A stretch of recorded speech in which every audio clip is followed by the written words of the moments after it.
Hello, everybody. My name's Patrick Vallance. I'm the UK Government Chief Scientific Advisor and Chief Scientific Advisor to COP26. It's a huge pleasure to be here in the COP26 Science Pavilion, a place where over the next 2 weeks, science will both be described, explained, and the cutting edge put forward as it relates to policy and to operations, are really key areas. And it's not just about mitigation, but of course about adaptation as well, and there will be a lot on both of those over the next couple of weeks in this pavilion. The organisations that have put this together are, of course, the IPCC, WMO, and the UK's Met Office, and I'm delighted that today in this session we have world-leading scientists from each of those organisations who are going to speak to us about halting climate change.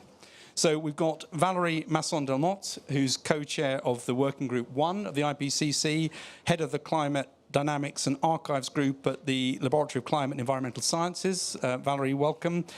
We've got Jörg Lutherbacher, who's Director for Science and Innovation and WMO Chief Scientist, and is, of course, a climate scientist, and Stephen Belcher from the Met Office, who led the Hadley Centre and really pushed that in the direction of climate science and is now the Chief Scientist at the Met Office. So we couldn't be in better hands in terms of the area that we're going to cover.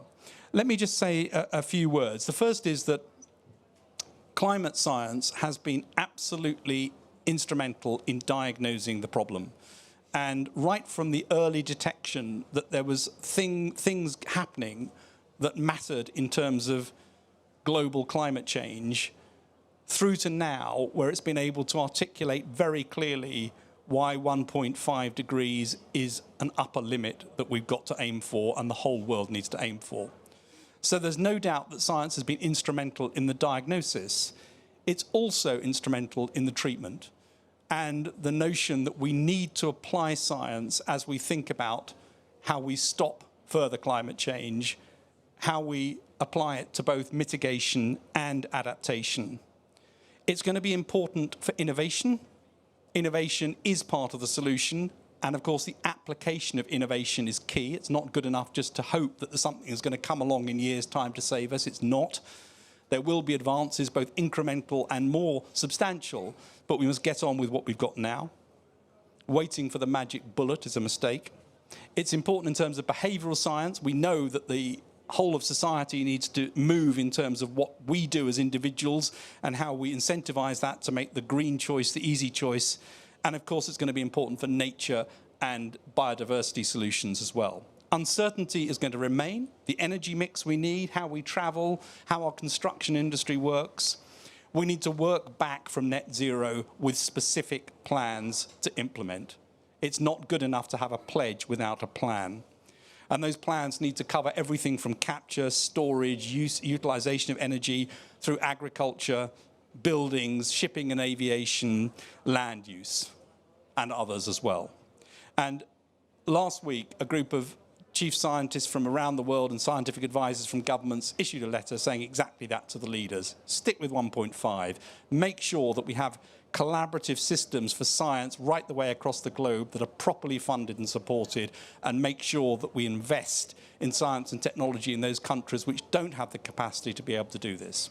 So it's important to have this meeting today. It's very important that we're tackling this question of how do you halt it, and I'm looking forward very much to hearing from our three speakers. And Valérie, you're up first.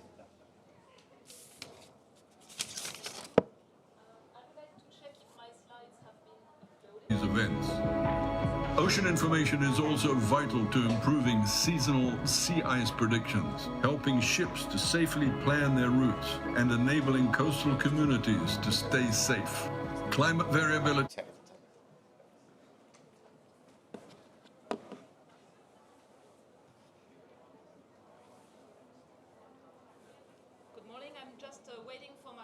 To be uploaded. As it was said, I'm the co-chair of the IPCC Working Group 1, and I wanted to briefly reflect on what we have done in a recent IPCC special report before providing the highlights of that new report that are relevant for limiting climate change. In the 1.5 special report, we stressed how much every additional fraction of half a degree of warming matters related to additional or avoided impacts and risks. We stressed how much every year mattered in terms of emissions to be reduced at pace to limit warming at low levels. And finally, we stressed how much every choice matters, using the Sustainable Development Goal framing to explore climate-related risks and the potential co-benefits or trade-offs of any response option. In the Ocean and Cryosphere Special Report, we looked at the cascading effects between the changing physical climate, the implications on ecosystems and societies, looking at specific geographies. And you know, the ocean and the cryosphere have taken the heat of climate change. They are committed to response on the long term. And so we stressed the importance of adaptation responses to reduce risks. And finally, the land report was the first one to take a systemic approach to the food system and looking at the response options related to land that can tackle multiple challenges: groundwater, biodiversity, food security, mitigation, adaptation. And I think that land report added to the multiple dimensions of responses to climate change, in addition to adaptation and mitigation, the issue of pressure on land quite explicitly. So let's now move to the main report. So this is what I wanted to summarize. I'm going to focus on the first volume now of a trilogy, the main working group reports, so only restricted to the physical science basis. So first thing, this report shows that human influence on the climate system is unequivocal, and this was achieved by combining multiple lines of evidence for every element of the climate system. We also show that human-induced climate change is intensifying and affecting every region in multiple ways. So first thing, it's us. Second thing, it's unprecedented on a very long term. And third thing, a strong emphasis on regional climate information. It is where it matters in terms of adaptation responses. We also stress that the progress in the attribution of human-induced signature in single extreme events. And that's also extremely important to develop storylines so that people understand what has increased the probability of occurrence, the frequency of a specific event, and you can relate that to the characteristics of that event, depending on future levels of warming, future amounts of emissions. And that's one example of how storylines related to regional climate change can be shared so that they are grounded in the actual experience where you live. The second dimension is looking to the future. In that report, we explore illustrative scenarios, a broader range. We address aspects related to both climate and air quality. And we narrow the response of the temperature to these scenarios thanks to basic science advances, combining information from past climates, better understanding climate feedbacks, and results from the latest generation of climate models. This is really a major science advance, which also reduces the uncertainty on the response to a specific emission pathway. And I really think that is also how basic science advances are relevant for decision making. So we show that because global warming responds to cumulative CO2 emissions, even if we reduce emissions, the cumulative amount will continue to increase, and therefore we need to be prepared because global surface temperature will continue to rise in the next decades. We stress that if emissions stay close to today's levels, just during a few decades, we would exceed a level of warming of 1.5 within 20 years, 2 degrees by 2050. So unless there are sharp reductions in emissions starting now, year after year, it will be very difficult to limit warming at the low levels implied by the Paris Agreement goals. We also help understand why every additional fraction increment of warming matters by looking at what directly scales. So what directly scales to the level of warming? Changes in hot extremes, heavy precipitation events, droughts in many regions, the increased proportion of the most intense tropical cyclones, and the fast responding aspects of the cryosphere, Arctic sea ice, snow cover, and permafrost. That directly relates to the level of global warming. We also show that, and I think that's a novel element, we had a chapter focused on the water cycle. A warmer climate means an intensified water cycle. with contrasted trends in precipitation, contrasted trends in soil moisture, more variability from season to season, especially for the very wet and very dry ones, and for events. So the challenge in terms of adaptation, and most of the adaptation action today in the world is focused on water, needs to be prepared, agile, flexible, due to the increased variability of the water cycle. We also look at how we interfere with the land, the ocean, the natural sinks. Today they absorb more than half of our 40 billion tons of CO2 emissions per year. But what we show is that for 2 degrees of warming or more, these sinks grow with more CO2 in the atmosphere, but the relative fraction they take would reduce. It means more of our emissions would stay in the atmosphere. Not everything is included yet. Processes such as forest diebacks, biological processes, understanding of microbes in soils still need more progress.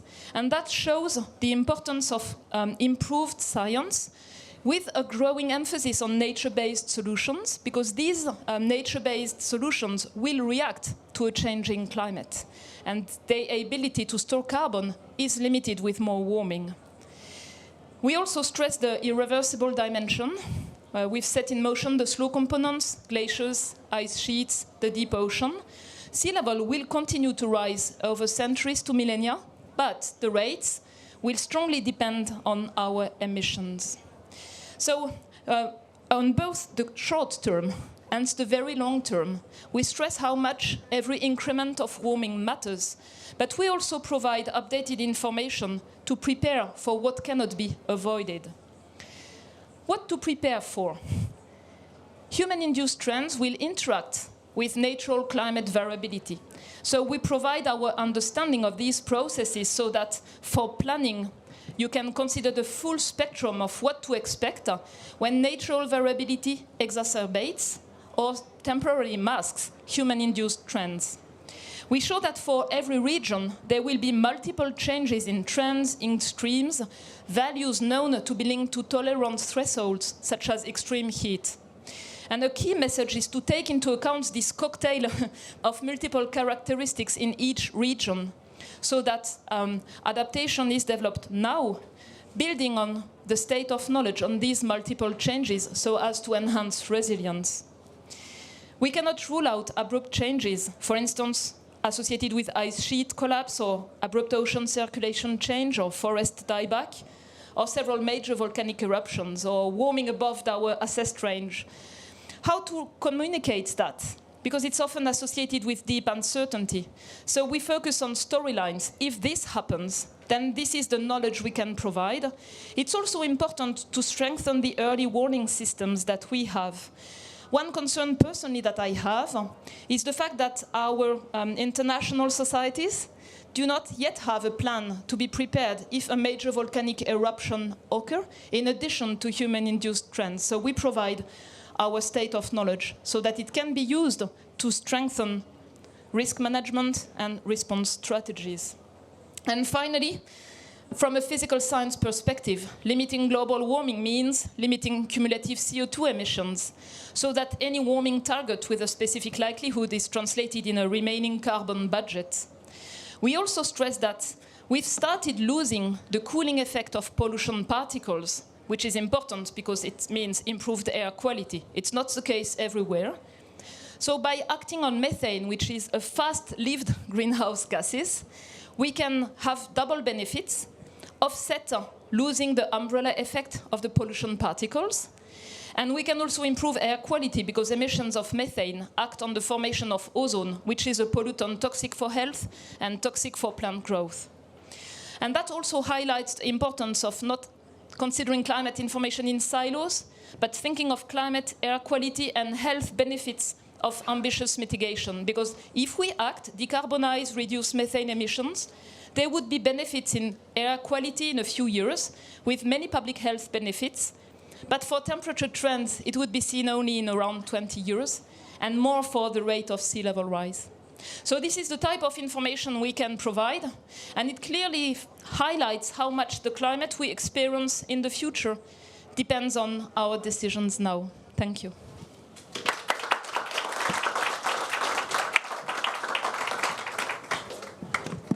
Thanks, Valerie. That was a very clear exposition, and the importance of the physical science is absolutely clear. We now move to Jörg, who's joining us virtually. Thank you very much. His Excellency, dear colleagues, I'm loading my presentation, which should be now online. Thanks very much for the invitation. So I was asked to give a short overview from the WMO point of view, and of course, as I was previously a researcher, I will reflect also some other elements here. So it's about advanced weather, climate, and water environmental science, and WMO is a provider of world leadership and expertise in international cooperation in the delivery and use of high-quality authoritative weather, climate, hydrological, and related environmental services. So WMO has published a lot of reports, and one together as a parent organization with UNEP, also the Climate Change 2021 IPCC assessment report of the Working Group 1. So there are a few selected findings from recent reports, like greenhouse gas concentrations in the atmosphere are at high record levels. Also, global sea level rise accelerated since the last around 10 years with continued ocean warming and ocean acidification, also points that have been highlighted by Valerie just recently. And the world is set to see its warmest 7 years on record. And we are not on track to meet agreed targets to keep temperature increase to 1.5 degrees above pre-industrial levels.